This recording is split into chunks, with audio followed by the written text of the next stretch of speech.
In the Middle East, a new kind of war is brewing. It's a conflict fought not just with missiles and drones, but with economic pressure and cyber warfare. And this isn't just some regional squabble. No, it's a high-stakes chess match with truly global consequences. And as you're about to see, the first move has already been made. This is the assessment from seasoned analysts right there on the ground.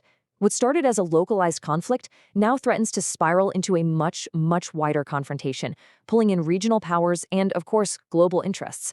The risk of a miscalculation right now is at an all-time high.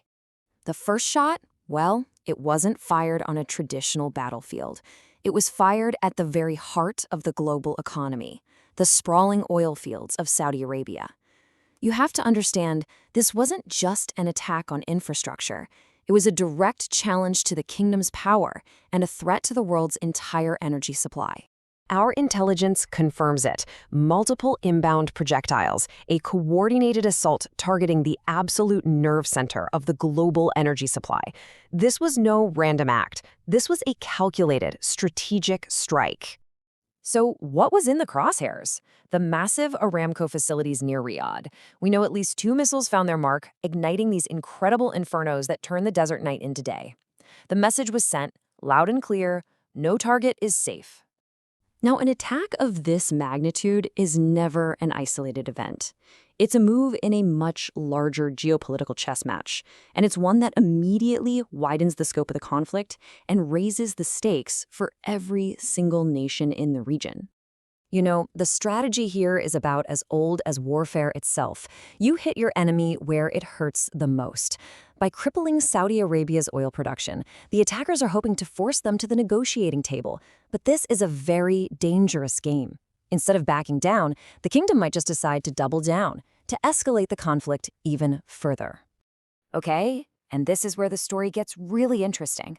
On the very same day that Iran's president was on the phone with the Saudi crown prince, reportedly promising to de-escalate, his forces were launching new attacks. This raises a critical question. Is the Iranian government even in control of its own military, or are there rogue elements driving this conflict? In response, the Gulf states are trying to walk this incredibly fine line. They're talking tough, issuing warnings and making threats, but so far they've resisted hitting back with actual military force. It's a strategy we call political deterrence, basically trying to win a war of words without firing a single shot. The question is, how long can they possibly keep that up?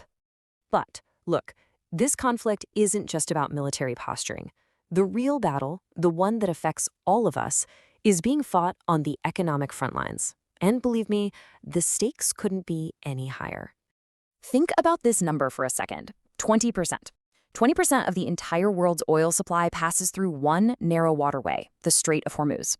If you can control or disrupt this shipping lane, you control a vital artery of the global economy. It's that simple. But the new reality we're all facing is that just securing the shipping lanes isn't enough anymore. Because if the production facilities themselves are under constant threat of bombardment, the oil simply cannot be extracted and processed. The source of the supply itself is now the primary vulnerability. And the economic shockwaves, they're already being felt. We're seeing investors pull their money out of the region. Expats and hubs like Dubai are packing their bags. And the tourism industry, a vital source of income for so many, is on the verge of collapse. For the rest of us, it means one thing. Get ready for a roller coaster ride at the gas pump. But this isn't just about oil prices and stock markets. For millions of families in South Asia, this conflict is a direct threat to their survival. They rely on the money, the remittances sent home by relatives working in the Gulf. We're talking about billions of dollars. If those jobs suddenly disappear, the consequences will be absolutely catastrophic. So this convergence of military and economic pressure, it places the Arab nations in an almost impossible position. The entire region is on the edge, caught between major powers with very different and often conflicting agendas.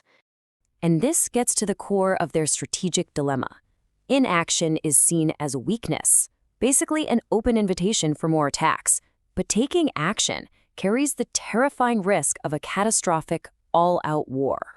So you see, it's a classic no-win scenario.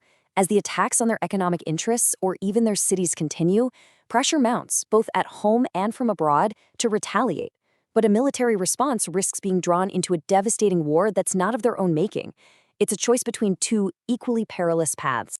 And as if the situation wasn't complicated enough, you have powerful forces right inside the United States pushing for the Arab nations to get more directly involved in the war. These lobbyists, well, they see a regional conflict as an opportunity to advance their own agendas, regardless of the cost in human lives. All of this, the attacks, the economic warfare, the diplomatic maneuvering, it all leads to one central unanswered question that just hangs over this entire conflict. From a purely strategic analysis perspective, the ultimate American endgame here is opaque. Is the goal just to degrade Iran's military capability to a point where it can no longer project power? Or is it something far more ambitious, like regime change? And that really is the million-dollar question. Without a clear plan for what comes next, the United States is playing a very dangerous game of chance. And in this high-stakes conflict, a single miscalculation could have devastating consequences for the entire world. The clock is ticking, and the world is watching, wondering what the final move will be.